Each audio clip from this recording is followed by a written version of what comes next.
আসসালামু আলাইকুম। ধন্যবাদ সবাইকে। আমার ভিডিওগুলো যে যেখান থেকে দেখেন প্লিজ সাবস্ক্রাইব করবেন। একটা কথা না বলে পারছি না, পুরুষ ভাইদের প্রতি কথা বলছি। সেটা হচ্ছে সংসার প্রথম থেকে নিজের ইনকামের উপর নির্ভর করে চালান। দেখা গেল আপনি প্রথম ইচ্ছে মতো খরচ করলেন, ছেলে মেয়ে বা সংসারের চাহিদা, স্ত্রীর চাহিদা বাড়াই ফেললেন। পরবর্তী যে আপনি হিমশিম খেয়ে যাচ্ছেন, আয়ের সাথে ব্যয় মিলাইতে পারতেছেন না।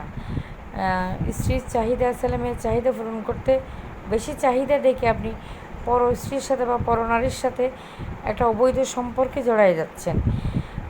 মনে করতেছেন যে মনে হয় আমার স্ত্রীর বেশি চাহিদা, এই মহিলার তো বেশি চাহিদা নেই, এক কাপ কফি বা কিছু টাকা দিলে সে সন্তুষ্ট, যাক আমি এখানে শান্তি খুঁজে নিলাম। নো, এটা করতেই যাবেন না।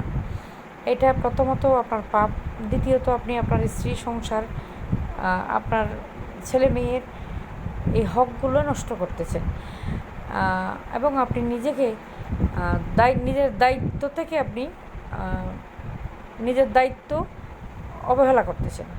একটা জিনিস মনে রাখবেন, পুরুষ মানে দায়িত্ব পালন করা। পুরুষের জন্মই হয়েছে কষ্ট করার জন্য, দায়িত্ব পালন করার জন্য।